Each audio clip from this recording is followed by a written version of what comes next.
Ito po yung aking ginagamit na ano no, na pinagtatamak ako po ng mga gamit. Kaya lang masyado kasing malit kaya gagawa ko ng malaki.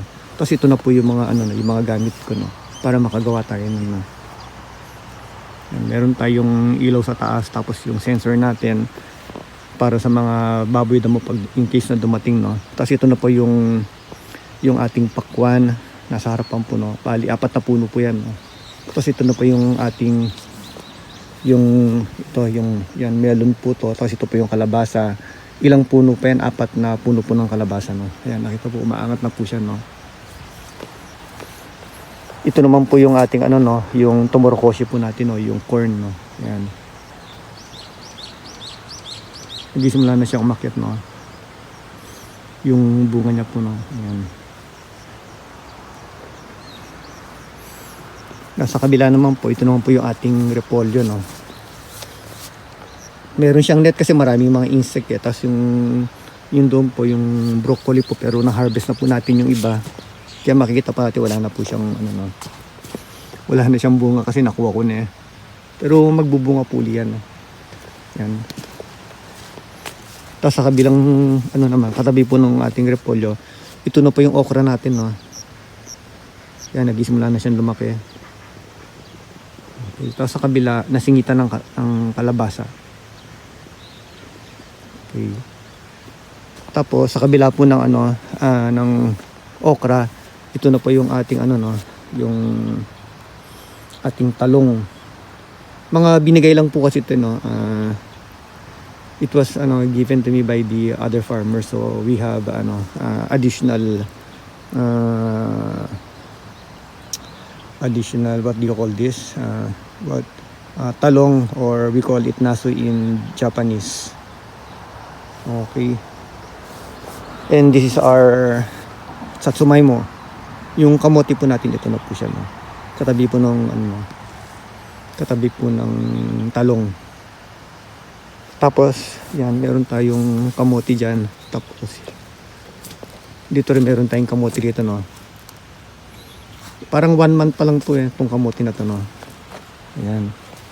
Kasi ito po yung ating sensor. 2 sensor ulit no, para sa baboy damo. Tapos ito naman po yung ating patatas po no, yung jagaimo po no. These are jagaimo or potato, we call it potato, or we call it jagaimo in Japanese. We have 2 lanes of potato. Then beside the potato we have the radish. Ito po yung ating daikon no, radish. Kore ga daikon desu ne. Mo daibu okiku natta ne. Daikon ne. Daikon. Malaki yan no. Malaki po yan. Meron pa sa ilalim yan mga kalahati. Tapos ito rin. Laki no, daikon. Tapos katabi po ng daikon, beside the radish, we have the cabbage or the cabbage. Ito naman po yung ating repolyo no. Yan, meron tayong repolyo, tapos meron tayong lettuce no. Yung lettuce natin no. Sunny ano yata ang tawag ito eh. Hindi ka parang sunny lettuce yata siya. Ito yung ating mga repolyo no. Yan. Tapos sa kabila po ng ano ng ating repolyo, ito na po yung sili natin no. Ayan. Ito yung sili po natin. Okay, ilang puno yan? 1, 2, 4, 5, 6, 7, 8, 9 na puno no. Ito actually binigay din po sa atin yan no, ng kabilang farmer no. Kasi may mga seedling sila kaya ganun kasi dito bigayan po no. Tapos ito po yung ating ano no, bell pepper. These are bell pepper. Ito yung bell pepper natin no. Ayan. Ilan din yan? Bali 5 puno pa ng bell pepper no. May mga bunga na rin yan no. Ayan, bumunga na rin siya. Kaya hindi na tayo bibili ng bell pepper no, kasi may puno na tayo rito. May mga bunga na tayo. Tambayan. Yan. Bell pepper. Tapos sa kabila naman po, ito naman po yung ating talong uli. Ito naman po yung talong. Yan, naso. Parang nagbubunga na rin, tinamumulaklak na rin siya. Nasa natin, yan, naso.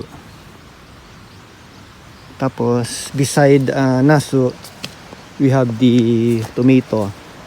We have the mini tomato and the big tomato. Namumunga na rin siya, ayan, tingnan niyo.